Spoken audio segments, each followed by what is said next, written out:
Okay, my name's Derek Taylor, and I'm going to talk today about something I do know quite a lot about because I worked for the European Commission for 25 years, and for all but 5 of those I worked in the energy field. So I'm an energy specialist, and a lot of the time was spent on energy policy and talking about energy policy, in particular European energy policy. Okay, so what I'm going to talk about today is European energy policy, and I've called it One for All because there are 28 member states and we have one energy policy for 28 member states. Okay, now the reason for this energy policy was, strangely enough, Mr. Tony Blair was the person who proposed that the European Commission should draft an energy policy for Europe. This was during the European Summit that was held in Gleneagles, I think it was 2006. And he asked that the European Commission put together an energy policy that could cover all of Europe. And since then, the European Commission has had energy policies, and Europe has had an energy policy. This is the contents what I'm going to talk about: energy challenges for energy policy.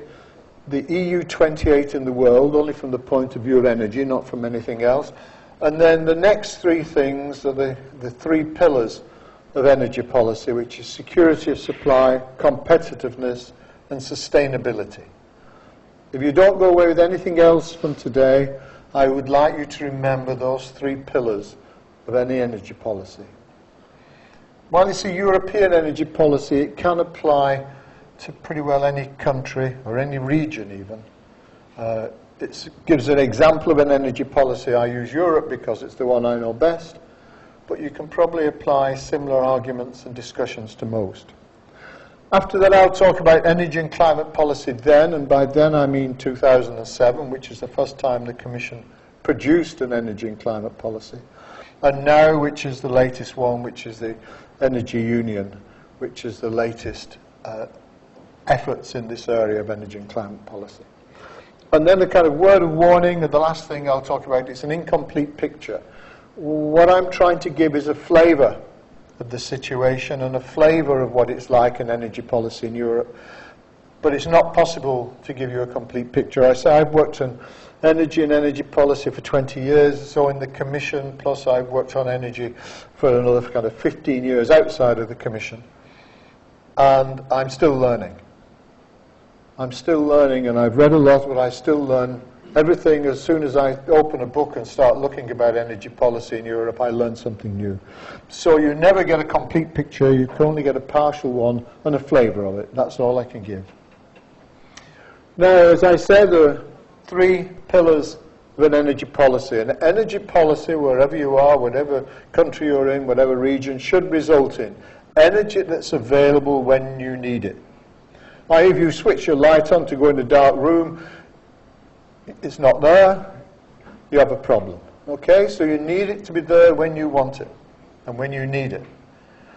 Energy at a price you can afford, that you can afford to buy or pay for the energy that you use and you burn. So you need it as a price which is affordable, not just for us, but also for industry. If the price is too high, then industry loses competitiveness relative to other people. Okay, so it needs to be, the price needs to be right. An energy that does not destroy our environment. Okay, does not harm us or our environment. So that is sustainability. So security of supply, competitiveness, and sustainability are the 3 pillars. And a balance between the 3 is vital. You can't have an energy policy that just goes for security of supply and ignores the rest, and you can't have something that goes just to make sure it's sustainable and ignores the availability and the price. So you've got to get a balance. It's a kind of 3-legged stool, and you can't have one leg a lot longer than the other or one more sturdy than the other. It doesn't work. So it's a 3-legged stool, and getting the right balance. And the right balance isn't the same for every country, but getting the right balance is vital. Now, I'm going to talk about Europe, the EU 28. But remember, we are not alone in the world. You can't do energy policy on your own. You need to take into account what other people do. And if you look, there are two figures there. The first one shows EU28 produces less than 6% of the world's energy. We produce less than 6% of the world's energy, but we consume more than 12% of it. So we're consuming more than twice as much energy than we're producing. Okay, everybody can have these figures, everybody can have all the full presentation afterwards, so you can study the numbers and that in more detail, but you'll see that we produce less than 6% and consume more than 12%. Got to remember as well, when you talk, a lot of people talk energy, they think it's electricity on its own, but it's not just electricity. Electricity actually is responsible for 18% of the world's final energy consumption. 18%, that's all. It's important to us. It's much more important than 18% of European energy is electricity. But in a lot of countries in the world, a lot of people do not yet have access to electricity. The number of people who don't have access is going down all the time, but you're still talking in the hundreds of millions of people who do not yet have access to electricity. But electricity is important, and it's particularly important in Europe, and that's how we generate it. That is the world, how the world generates it. And you see the solid fuel, which is coal, lignite, and such things, responsible for nearly half of the energy in the world. And if you add that together with oil and then with natural gas, nearly 3/4 of the world's energy, that electricity is generated from fossil fuels. 3/4 of the world's electricity generated from fossil fuels. Of course, this gives us a lot of carbon dioxide, and as you see there, the EU is responsible for nearly 11.5% of the world's carbon dioxide emissions. And this is important, of course, from the point of view of sustainability.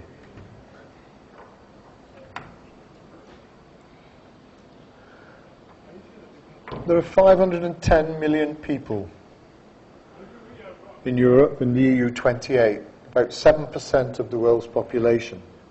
We produce less than 6% of the world's energy, but we consume more than 12%. And we produce 11.5% of the world's carbon dioxide. So that's a summary of just what I've been saying.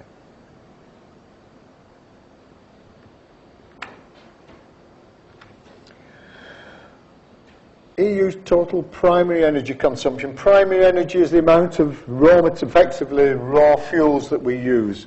There's two types of you talk about. Primary energy, which is what your inputs into your energy system are, and your final energy, which is the energy in the form in which the consumer uses it. The difference between primary energy and final energy is the transformation. Okay, when you transform the energy into a form you can use, the energy fuel, you transform coal into electricity, and as a result you lose energy because coal burning to produce electricity is not a very efficient way of using energy. Okay, or the best plants are still less than 50% efficient. So, but this is primary energy. This is the amount of material, amount of basically fuel that we need to fuel our energy in Europe. And you'll see 33% of that is petroleum and products, oil and the product we get from petroleum. Gases and then solid fuels. 73% of the energy we use in Europe are fossil fuels. So please do not go away thinking whatever we do, we are moving away quickly from fossil fuels, because we are not. Renewables in Europe account for 12% of primary energy. Most of that is hydro. Because we produce a lot less energy than we actually use, we use more than twice as much as we produce, we are very import dependent. Europe is dependent on imports of energy. On the left is solid fuels, which includes coal, lignite, etc. Next to that is hard coal. We import a lot more hard coal than we do lignite. We hardly import any lignite at all, but we import a growing amount of hard coal. Now, over 60% of our coal is imported. Over 60% of European coal imported to Europe now. Petroleum, we're getting up towards 90% of oil as imports. Over 60% of our gas is imported. So 53% is our dependency now on imports. For Europe, 53% is what we depend on from imported energy sources. And these are the suppliers. Main suppliers of oil, Russia. Main supplier of gas, well, that's Russia as well. Main supplier of coal, well, that's also Russia. So Russia is our biggest source of energy materials, which can explain other policy reactions we sometimes have with Russia and why sometimes we're not that keen to upset Mr. Putin when he can have his hand on the gas taps. And he's turned them off more than once in the past. And he probably could do it again if he wishes to. So these are our imports. Not all of them are what you would call the securest form of supply.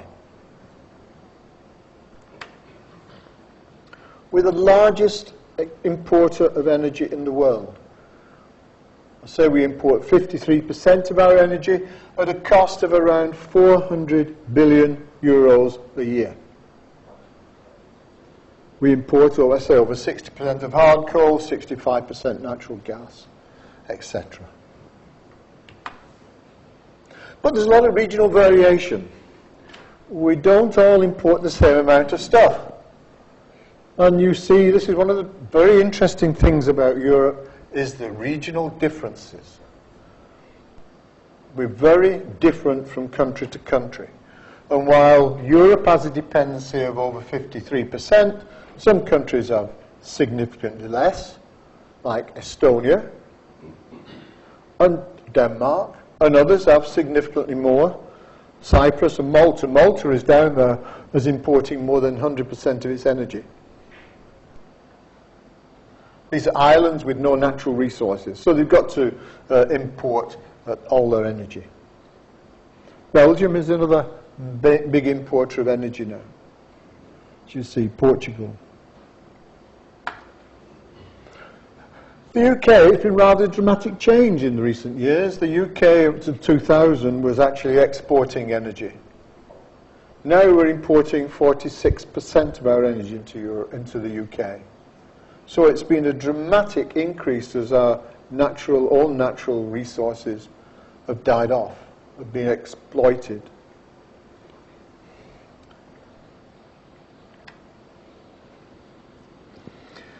When we look about energy security, we've got to be realised of the developing countries. The two largest countries in the world, of course, are China and India, and they're growing rapidly. More people are using more energy. More people buy more cars, more people buy televisions, more people buy fridges, more people want air conditioning, more people want heating. So their demand is growing rapidly for energy sources.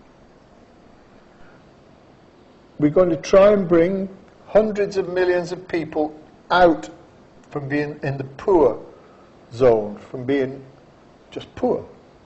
But to get out of the poverty trap, they need energy.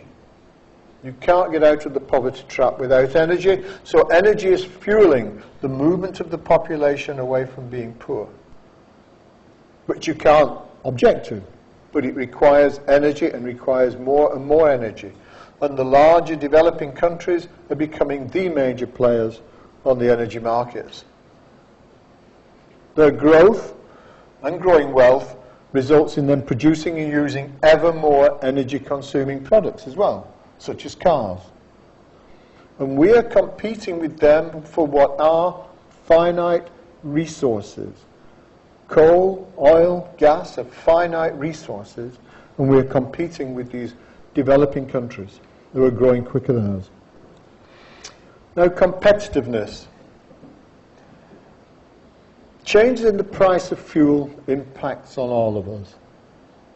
Any change in fuel price on your private life through your heating and lighting bills and things like this, on the organisations where you work because they have heating and lighting bills as well and all sorts of expenses that are related to energy, and of course the energy sector and the energy intensive industries are the most strongly affected by changes in energy prices.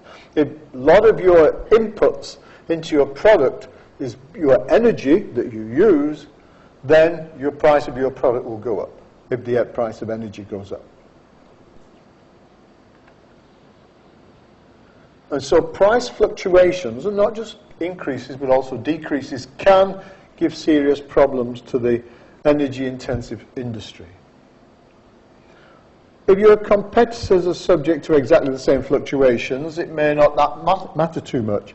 But in Europe, we're the major importer of energy, and we are so dependent on imports that we finish up paying more for our fuels than a lot of other people do.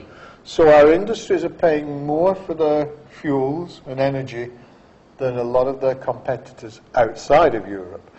We've all seen the steel plants closing in the UK recently, and part of this is because the cost of energy in Europe is higher than it is in some of the countries in the Far East.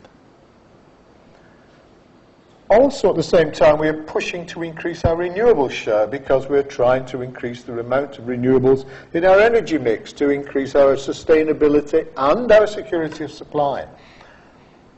But these fuels are more expensive. Not the fuels themselves, of course, but as a source of energy, they're generally more expensive than the classic fossil fuels and even nuclear.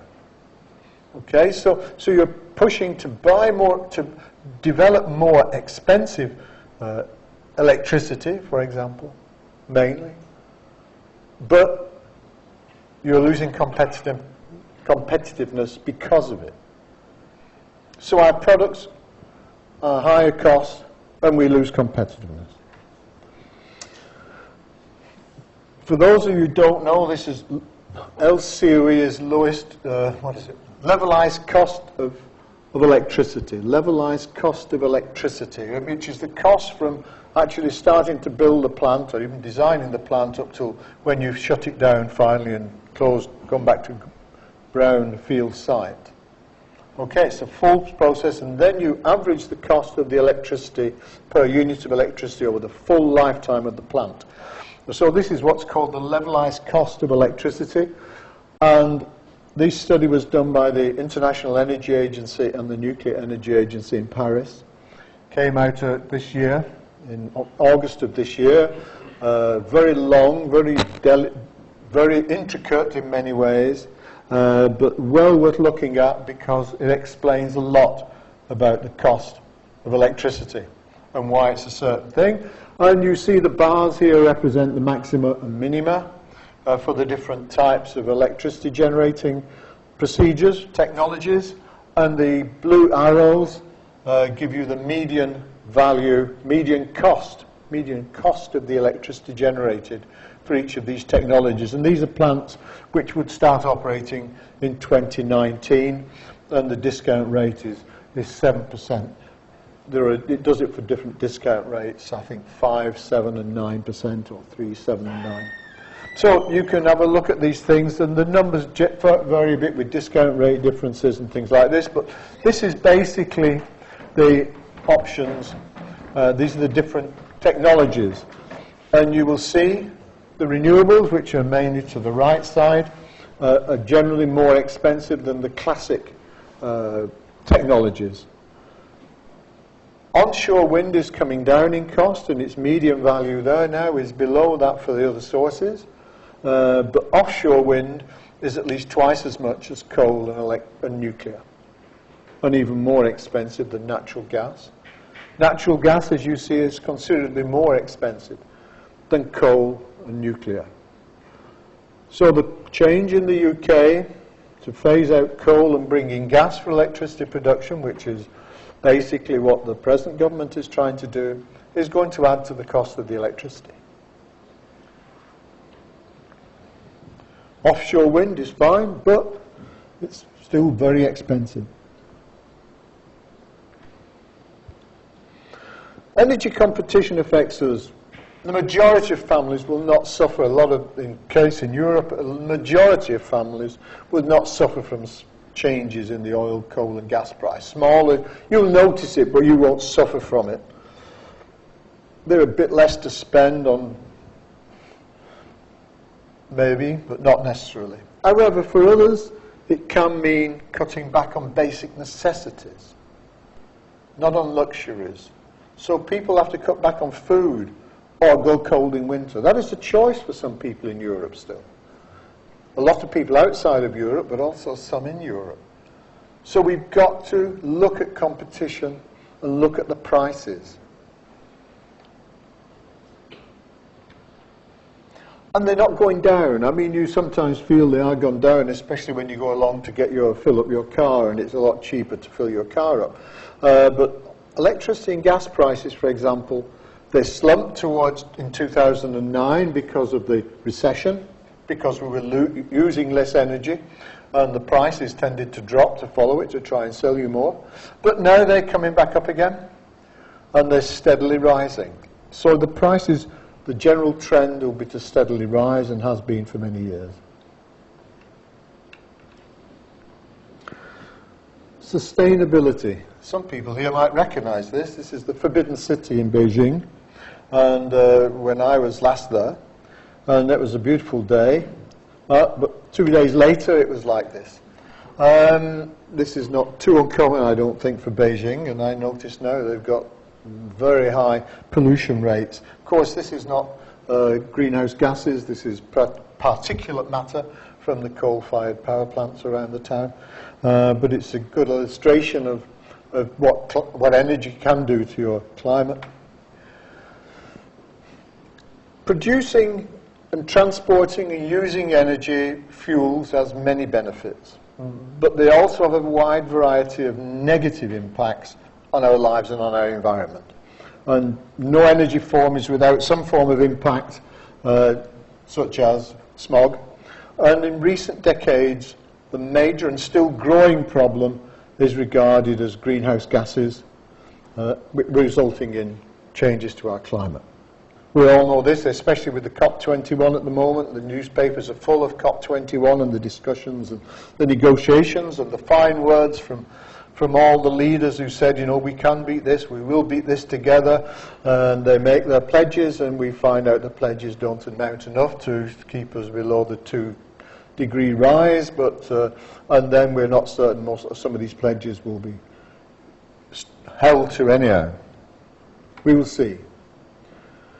These are greenhouse gas emissions in the European Union in millions of tons of carbon dioxide equivalent, because it's not just carbon dioxide, it's also methane and other things as well. And you see the blue is from fuel combustion and the brown is from other sources. Okay? These are the CO2 emissions. Again, the blue is from fuel combustion, and if you compare this figure with that figure, you'll find that the amount of CO2 is pretty well all from fuel combustion in both figures. So carbon dioxide mainly comes from the combustion of fossil fuels. These are the sources of our industry. The energy industries are the major source of CO2 in Europe. But after that comes transport, of course, because we have cars, and we have lorries, and we have aeroplanes, and we have boats, and these produce a lot of carbon dioxide. So transport is the second biggest emitter of carbon dioxide in Europe. After that, it's manufacturing and construction. This is by fuel type. And you'll see 45% of the electricity we generate, 45% of the electricity generated in Europe comes from solid fuels, or from fossil fuels, sorry. 45% comes from fossil fuels. And of course, fossil fuels have the highest CO2 emissions. On the left is coal, how much carbon dioxide we get per kilowatt hour of coal, and then next to that is oil, and then next to that is natural gas, and then we have renewables and nuclear power on the right. This is a pro-nuclear slide. I should add, it's done by the International Atomic Energy Agency. But I've never seen another slide that produces this information in any clearer detail. So if anybody can find one and let me have one, I'd be more than happy to put it in the next presentation. This is another slide to show you the differences within Europe. Two graphs here. The one on the left are the smaller countries generating electricity. The largest of those with the yellow arrow is the Netherlands. Okay, that's the largest of the small countries. I put there by type of the amounts of electricity. The column gives the length, the amount of electricity generated, and the different colours show the different way in which it's generated. So you'll see not only do we all generate very different amounts of electricity, we also use very different ways to generate it. So if you look over here, you see France, which is mainly brown, which is mainly nuclear, and next to it you'll see Germany, which is still half of it coming from solid fuels, or nearly half of it from solid fuels. And the Czech Republic, where about half of it comes from solid fuels as well. So there's a big difference. Austria, as you see there, comes from renewables, mainly hydro, of course, and the Netherlands itself, which is the tall column in the left one, comes from predominantly gas from its own gas fields. Ones on the right, of course, are the larger countries, and the Netherlands are on both graphics to give you an indication of the different scales. So when you talk electricity generation in Europe, you've got to talk to Estonia on one side, and you've got to talk to Germany on the other side. And whereas Estonia produces 10 terawatt hours, Germany's producing more than 600. So they all have different interests in how much they're producing.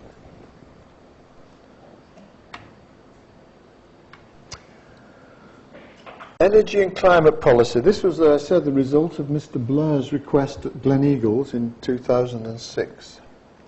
And the then present situation in the European Union. Energy was the #1 priority issue on the desk of the Commission around this time. Partly because of Mr. Putin turning off the gas more than once in recent memory, but also because the oil price went through the roof. And so there's a lot of interest in energy, a great deal of interest in energy, and therefore there's a big push to do it. And I think I was the first person to give a public presentation of our 2007, the Commission's 2007 Energy and Climate Package, the first one we'd ever produced. And I gave a presentation which started off by just showing the number 20 time and time again on the first few slides.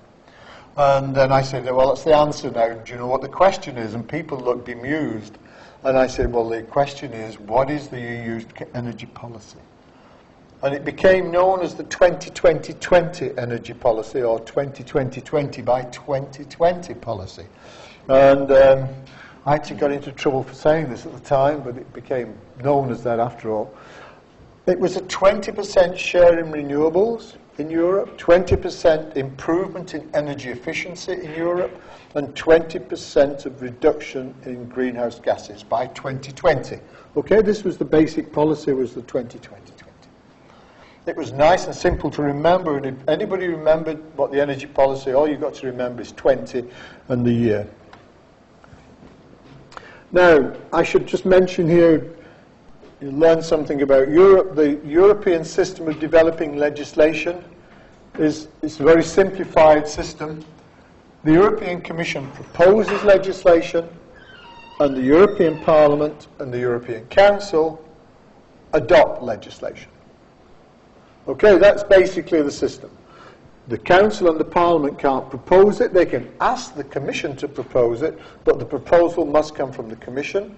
But the Commission itself can't adopt it. That's got to be done to the European Parliament, which is, of course, elected members, and the European Council, which is made up of representatives from member states. Okay, so there's a threefold, and this is the system of proposal and adoption in Europe.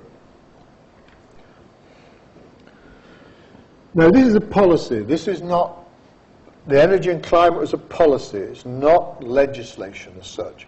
But what you have to do is then implement different pieces of legislation to make a policy, to make your policy work.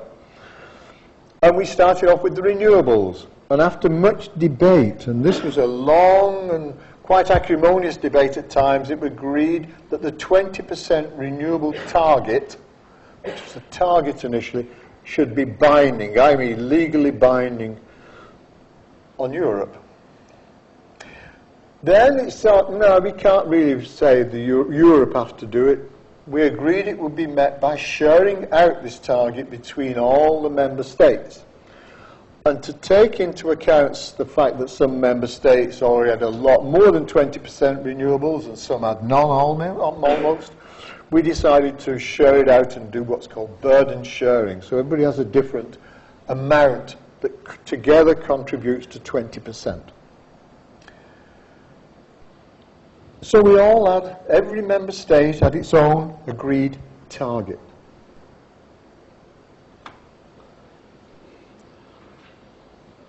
On the left of that column there, this is selected member states. It's not all of them, of course. There's 28, and that's not 28. The left is how many renewables people had in 2005. And the column on the right is the renewable target, the binding target for each member state. The numbers for 2013 are the latest the Commission had. It was based on information provided by the member states towards the end of last year. They gave the renewables in 2013. And you'll see there are 3 countries, or 4 countries actually highlighted. Germany, which is a little bit behind schedule, I think. France, which is quite a bit behind schedule. The Netherlands and the UK, which are a long way behind schedule for their renewables. You see the UK started off at 1.3% in 2005, and at the end of 2013 was up to 5.1%, and its target is 15%. So it's a long way short of its renewable target, as is the Netherlands. The Netherlands are still 9.5% short, while the UK is 9.9% short. So we have a long way to go. So not everybody's on schedule with their renewable targets. Some member states, as you'll notice, like Bulgaria, have already actually passed their targets.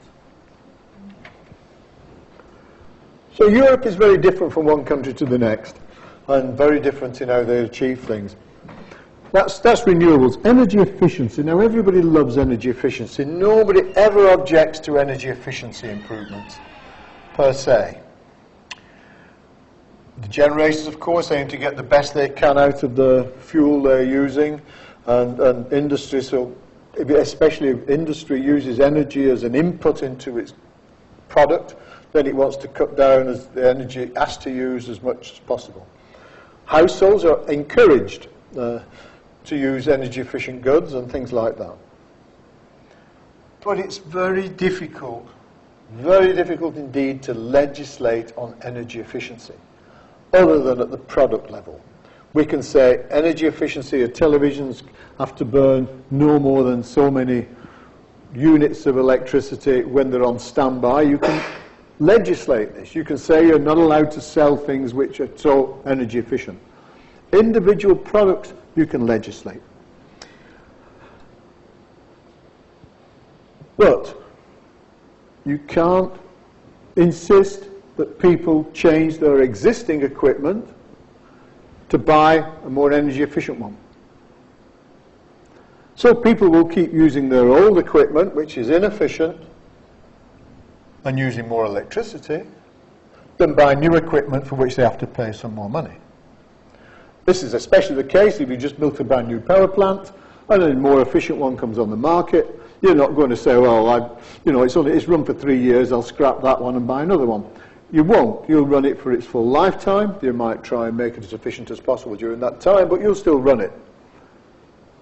So it's difficult to legislate on energy efficiency and to enforce it. Regardless of that, the Commission tried, and still trying, We have the Energy Efficiency Directive, which set a binding measures to help the EU to reach its 20% efficiency target by 2020.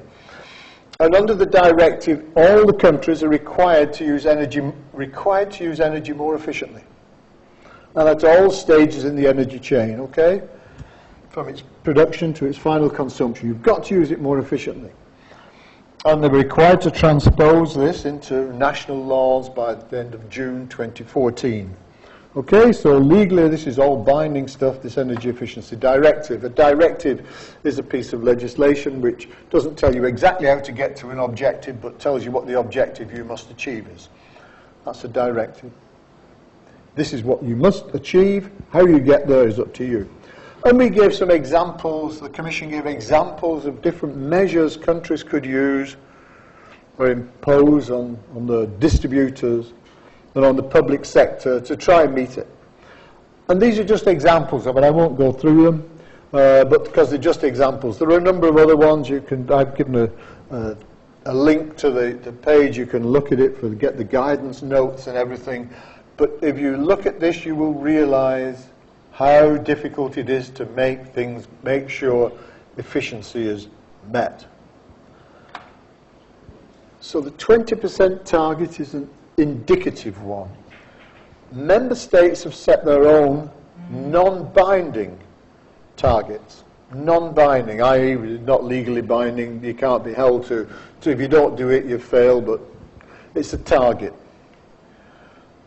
Based on its analysis of what member states have achieved so far, the Commission actually now expects Europe to have got 17.6% efficiency by 2020. So it's on the way, but it's still 2.5% short, which is not too bad until you tend to look at it and realise, as it says there, 1/3 of the progress towards the 2020 target is due to lower than expected growth during the financial crisis and the following recession.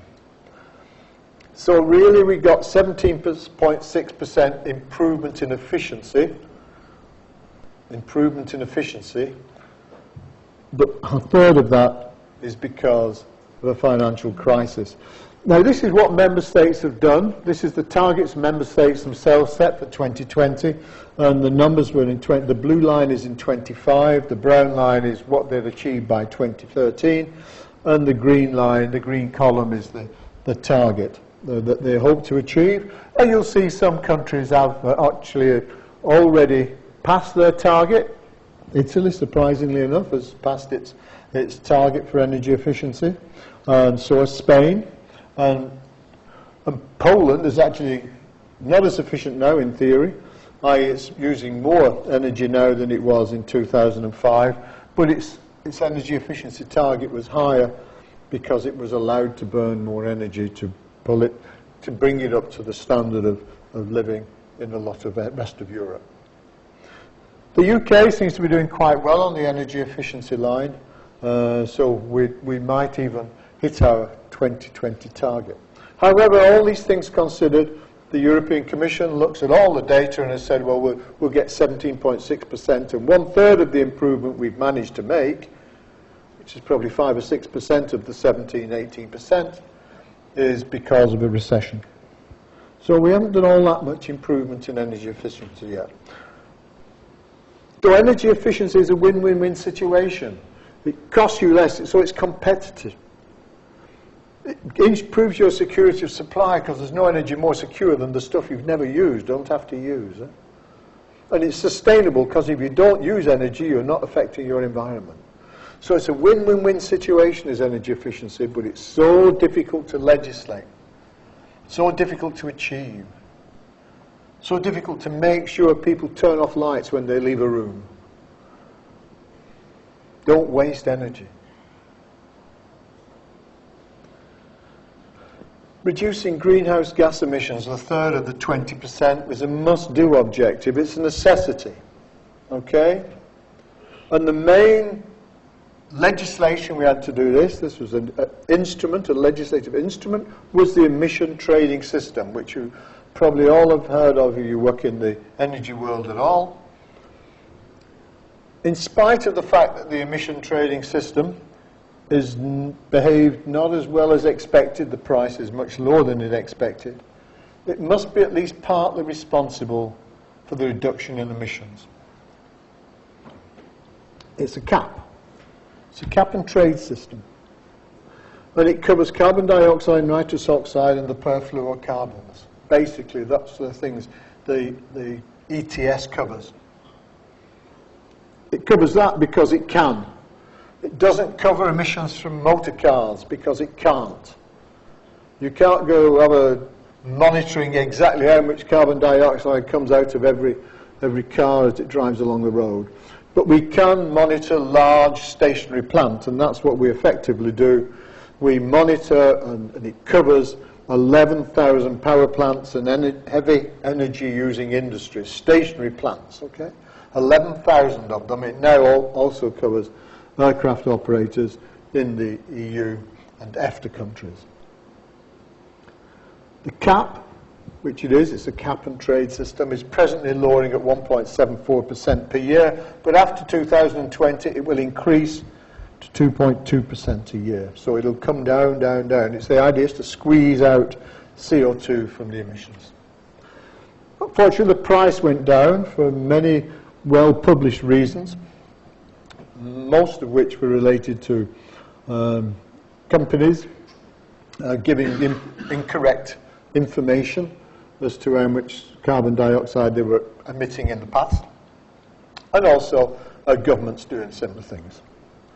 So there was a lot of fiddling the data when the system came in, and as a result the price crashed because we suddenly had far too many allowances on the market. They're now taking them off, and there's modifications being made to the emission trading system as we speak, and it should improve, and the price is now starting to creep slowly up, and I think it will now follow an upward trend for a long time. I mentioned greenhouse gas emissions in the EU, and those are the different years, and you can see it's come down by over 20% already. So we're well on track for our 2020 target. Again, I would add, a lot of this is caused by the recession, the financial crisis recession, using less energy, therefore emitting less CO2. So we've been, to a certain extent, lucky, if you call a financial crisis and recession lucky, but we've been lucky as far as our greenhouse gas emissions go. We look to be on track. These are the emissions of selected member states to show you some differences. These are the millions of tons on the left, so we see there Germany by far the biggest, the UK the second biggest. But on the right-hand side, it's the kilograms per capita. And you'll see Germany is not the biggest now, it's the Netherlands. Whereas Netherlands doesn't produce that much, relative to some of the other ones, it's by far the largest per capita. The reason for this being, majority of Netherlands' electricity is from fossil fuels. The majority of it is from gas, and most of the balance is from coal. So it emits a lot of carbon dioxide per capita. So when we talk carbon dioxide emissions, you also have the different views of the member states. Some people turn around and point the finger at Germany and say, oh, you're the biggest emitter. But then Germany will turn around and say, yeah, but we don't emit as much per capita as the Netherlands. Okay? And we do this with developing countries, of course. We turn around and say, China, the biggest emitter. But we don't take into account the fact that they have a lot less per capita CO2 than we have in Western Europe. And in India, it's about 20th of CO2 per capita that we have in Europe. So when we throw up our hands in horror at India wanting to build lots of new coal-fired power plants, we should remember that the Indians produce a lot less CO2 per capita than we do in Europe. But this gives it difficult to organise a policy that suits everybody. Now, that was where we were. Now we've come to 2015 and we're looking at the future again, and we've now got a 5-year plan in Europe. This is just for our old policy. But in 5 priority areas of the European Union at this moment in time, one of the 5 is energy and climate policies. Okay, it's a key policy of the European Union. And because of this, I won't talk much about this. The main thing I want to say, we've got an energy union now. It's proposed to build on the existing policies to make an energy union, which you might hear about. And the main thing I wanted to tell you about this is just this. The objective is secure, sustainable, competitive and affordable energy. So you've heard it before, and you'll hear it again. Those are the main things. We've now got competitive and affordable as two separate things, but apart from that, it's just the same. Policy is 2007, with, of course, some modifications around the edges. And the numbers have changed. This is the 5 mutually reinforcing and closely interrelated dimensions.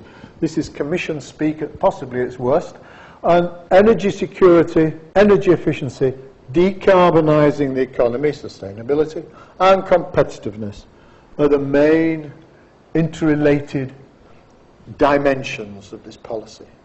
So it comes back again, security, environment, competitiveness. The numbers have changed. Member States and the EU have now agreed that energy efficiency and renewable capacities should increase by at least 27% by 2030. Okay, at least 27%. These are difficult numbers to arrive at. The Commission proposed more, the Member States wanted less, the Parliament wants more still. So we've gone to 27% by 2030, at least 27%, but with a review of that target in 2020, with a view to increase it to 30%. So this is how you've got to fiddle the data and make targets. And one of the neat things I always found in the Commission from watching it working there for 25 of the years and watching it since as well, is targets. They love targets, of course. We all love targets. But the renewables target, they had a great thing with the renewables targets and the efficiency targets. You would go towards the date for which you'd set the target and realise you weren't setting it. So what's the best thing to do? Is to increase the target and just move it farther away. So you increase your target from 20% to 30% and put it farther in the distance. And no doubt when you get closer to that date, you'll do the same again. Okay? So you'll move your target from 20% to 27% or 30% and move it 10 years hence. So you might never actually reach your target, but nobody complains too bitterly about it. Oh, the last one, of course, is the important one as well. Greenhouse gas emissions reduced by 40% by 2030. 40%, so we're going from the 20% reduction by 2020 to 40% by 2030. So another 20% reduction in 10 years. And those sectors covered by the emission trading system, these are the large stationary plants, would be required to cut their emissions by at least 43% in order to achieve that.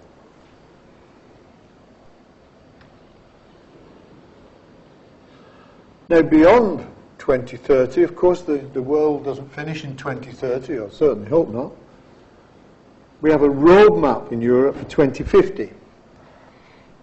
And it's already been agreed as a policy between the Council and the Parliament that we'll have emission cuts between 80 and 95% in the total greenhouse gas emissions for Europe by 2050, not just the things covered by the ETS.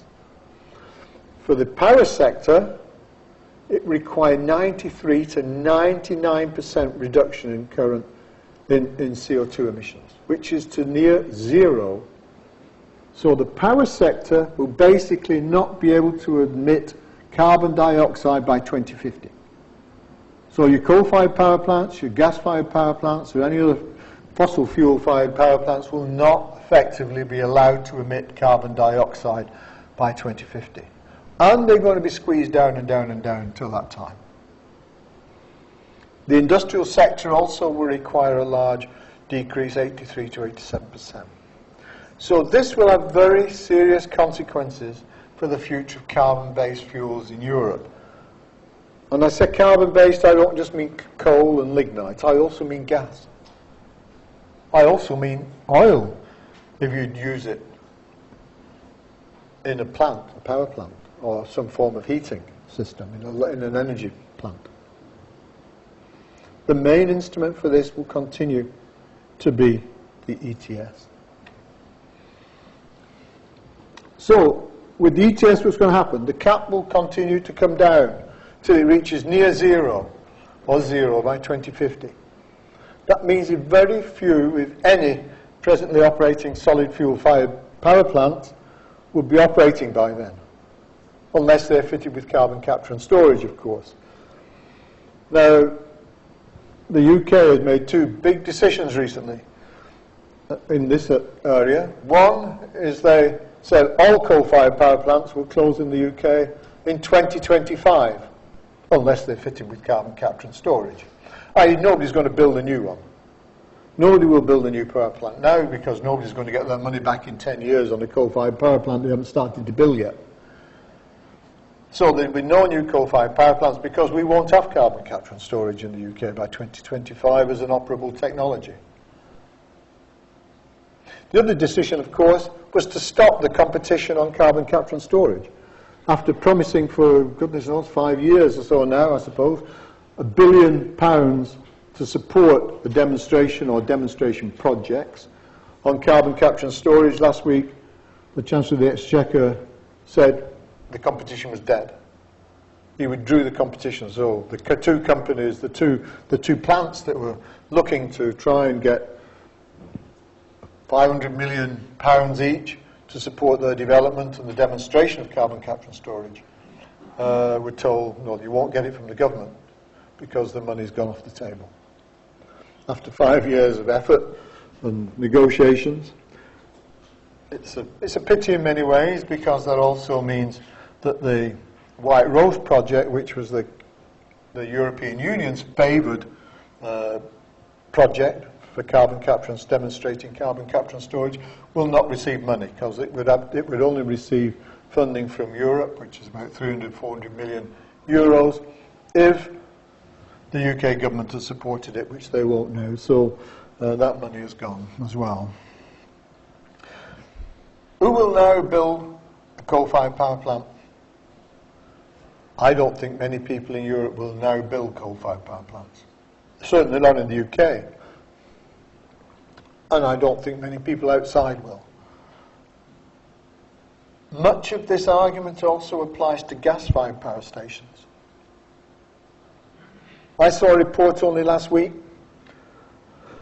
that in the UK we would have to phase out gas-fired power stations by 2035 in order to meet the climate objectives in the UK. 2035. 20 years from now, gas-fired power plants will have to phase out. Unless they're fitted with CCS, but we're not developing CCS anymore. We might be able to buy it from somebody else, the Chinese or the Americans or the Canadians, whoever's developing it now. But we won't have our own, so it will probably cost us a lot more to buy it, so we probably won't. So you're in the UK now, you've got no coal-fired power plants after 2025, and all gas plants to close by 2035. So then you've got, what happens then? We're going to do everything with renewables and nuclear. Be interesting to try, but personally I don't think it would be done. You need machines you can turn on quickly to run when wind power doesn't. When solar and the sun doesn't shine, the wind doesn't blow, you need to be able to produce some energy somewhere quickly. And gas-fired power plants are going to be your only option. And it's expensive. A lot more expensive to turn a gas-fired power plant on, to run overnight, or to run a few hours or whatever you want it for, than it is to run a coal-fired power plant or a nuclear power plant in baseload. So, energy is going to be more expensive and possibly less secure.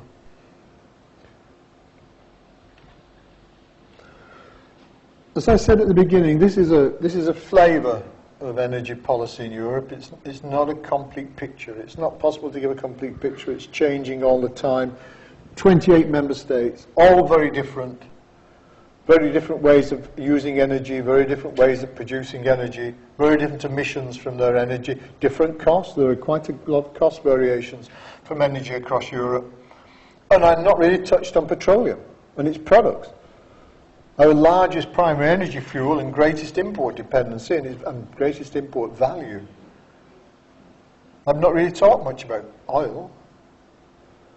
And much of it goes into transport, the largest source of CO2 after the energy sector itself. So it's a snap picture to give a flavour, but it's not a complete picture by far.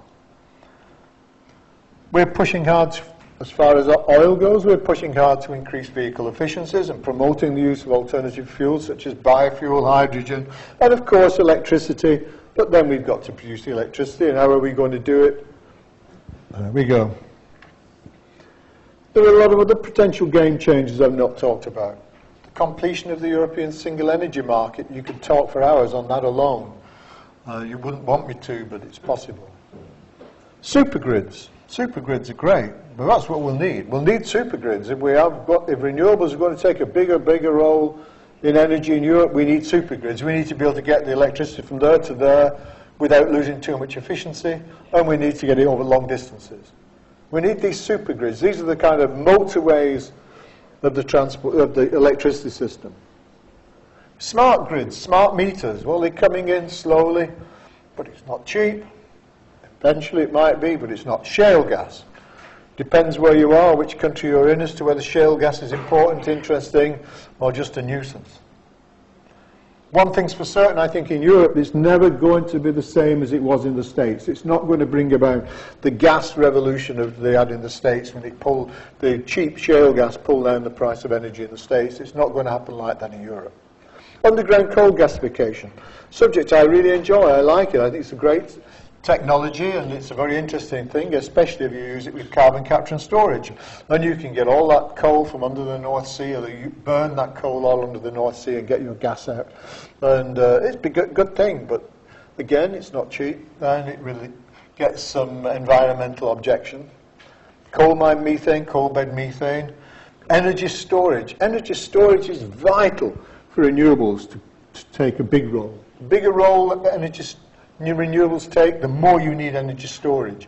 But how you store the energy is another issue. We've been doing it for a long time now, pumping water up and down hills and things like this, and using windmills to pump water up hills. That's energy storage, but it's not very efficient, and it's only very limited. But we need some more. We need more energy storage technologies.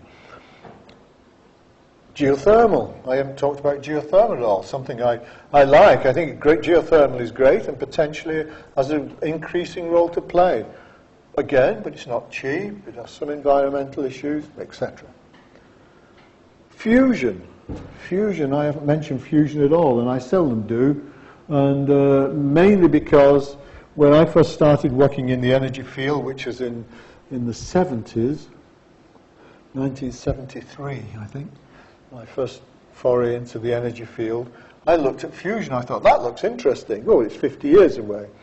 And I talked to my friends now who work in the Commission, and some of them work still on fusion, and it's 50 years away. So fusion is great. This idea of getting all this energy and finish it with just the water as a waste product. Fabulous. But the technical difficulties of doing it, and getting that energy out of the machine into an electricity grid, however to use it, maybe not insurmountable, but they're still a long way away. Others, there may well be others. Hopefully there will be others. Mr. Gates wants everybody to pull together in the world and to produce new energy types. Great, good idea. But all these things have been thought of. A lot of them have been done before and tried before. There's no universal panacea for this. There's no silver bullet for any of this. All could play a role as technologies go, but then you run along the risk of public acceptance and political will, and then you have political support or not. And most politicians, of course, don't think beyond the term of the present government. So the next election is a long-term thing for a politician, and energy is never next election time stuff. A lot of energy, a lot of these power plants and things like this, run for 50, 60 years now. So it's a long-term decision, and governments, politicians wanting to take decisions that affect the next 2 or 3 years. So you have all these mixture of things, which makes it also fascinating, but also so difficult. So energy, it's impossible to live without it. If I turned off the lights now, we had an electricity cut here, we'd all be stumbling around in the dark and trying to talk to one another for once. But not always easy to live with it. We want it, we need it, and we need it to be always available. We want it at a price we can afford to pay for it. But we don't want it if it's going to harm our environment, and we're becoming increasingly aware of that. It's often difficult to achieve the majority, these three objectives from the majority of people. You can't get the balance right for everybody with one policy. We try, and we've got to continue to try, but the massive regional variations across Europe, but not just across Europe. I said this applies to everyone. There's massive regional variations across the UK. There's massive regional variations within England. So it's difficult to achieve all the objectives for the majority of people. And it's impossible to achieve it for everybody. But we have to try. And then try again. And it's always urgent. But it really is necessary to do it. So thank you very much for listening. I hope you found you understood a bit more about Europe and its energy situation, about energy policy in general. As I said, most of this stuff can apply to energy policy in general. It's not just Europe. You can apply it to your local region, you can apply it to the UK, you can apply it to the world. But these are the things you want to do, the 3 pillars, and keep them all in mind, and realize we're not an island, because we're all in the same boat. Okay, well, thank you very much indeed for listening. If there's any questions, I'm more than happy to try and answer them.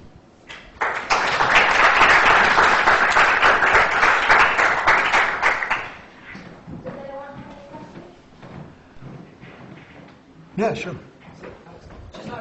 So, as Europe, we're importing more and more products from the rest of the world, and producing these products has an energy impact.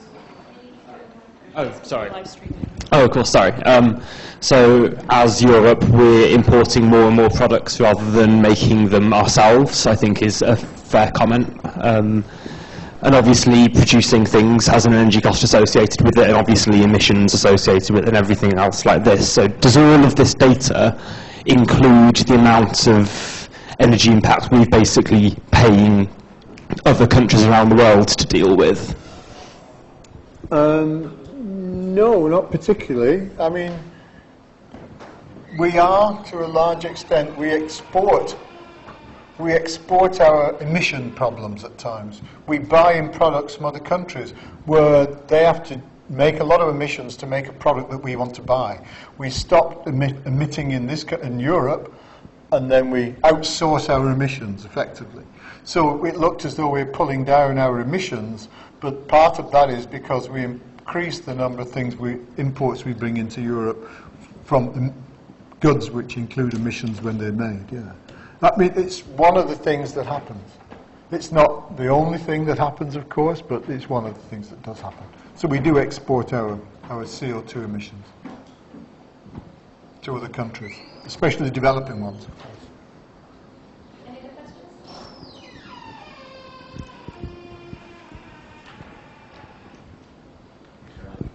Just on the ETS, I guess your description was that it hasn't behaved as well as maybe it might have been expected. It hasn't behaved as it was designed to work. I suspect that might be, from my point of view, that's slightly more charitable than I'd describe it as. It seems that Europe is perhaps doubling down on a system that's already been proven to be susceptible to being gamed pretty seriously. Is the idea of a carbon tax out completely? I can't imagine. We discussed the carbon tax in some detail in Europe, certainly in the Commission, because I was involved at the time in the late 80s, early 90s. There were very detailed and hard discussions on carbon taxes, And Germany, more than anybody else, didn't want one because of its carbon consumption and emissions. But they weren't alone, of course. I don't think the UK was particularly keen at the time. So the carbon tax was thought of and debated, discussed and rejected. So they then went down the path of the emission trading system, or emission trading scheme as it was first called. They changed it to system later. And to a large extent it's a good idea.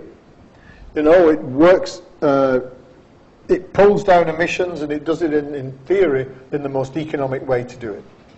The only trouble is with it is that you have to have all sorts of conditions and all sorts of get-out clauses for this, get-out clauses for that, modifications for this, allowances for this, when you finish up with a system which is rather intricate and rather cumbersome, but also relies very heavily on monitoring. And what we didn't do in the Commission is we didn't monitor enough before we introduced the system as to what was happening and what might happen.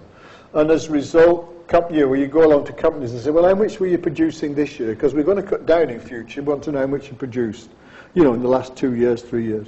And they would come along and say, oh, we produced this much. So then you would go along and say, okay, that was 100. Well, we'll cut it down to 90 in 10 years' time. And in order to achieve, they would tell you they were producing 110. So by the time you'd finished in 10 years' time, you would effectively cut down to what you were at the beginning. And so it didn't work for that reason. And we used to have to ask the member states to get the data together and send us all the information. And you would go through it, and you would say, well, this is ridiculous. And some of the ones we go back to the countries and say, well, I remember one country, we cut down the required emissions by 40% because they were just so obviously inflated. Yes, that's what I'd say. The carbon tax might not be the most economically efficient way to do it, but it's implementable. It's more easy to implement, yes, but that gives some member states a problem because it's more difficult to get round. So it was a big battle to get the ETS in and to get an ETS which came down at a set rate. Now, of course, we're running through the battle of trying to get all this overweight of the extra emissions to get them off the market and to backload them on and possibly remove some of them altogether for the future and things like this. So but of course there's a great resistance to anything that might possibly push up the price of carbon, especially from those countries which emit quite a lot of it. So it's a system. I said, if it was worked in an ideal world, it would be a very good system. But I still believe it hasn't had an effect because people look at it, and in spite of the present price, they realise the chances are that price will go up, and it will go up constantly in the future. And it's started to do it now, and I think people realise the fact that they're not going to escape it. And I think the ETS has had its impact by people saying, well, just now it's cheap, so I don't mind, but in 20 years' time, it'll be damned expensive, and I'll have my machine there, and I'll be tied into this carbon emissions, and I'm paying through the nose for them. So I think it's frightened people off from emitting and from developing the carbon-burning technologies, carbon-burning power plants that they might have done if they hadn't had the ETS. So I think it's had an effect, but I don't think it's had the full effect we had hoped so far. But I think we could well do in the future. But it's also, you've got to offset it because we're pushing renewables in, which also tends to push down the price of carbon if you're pushing renewables, but put up the price of the energy you're using. So then it makes it more attractive to pay for carbon emissions if your renewables costs are higher. So it's a very difficult thing to try and balance. And balance is the key thing.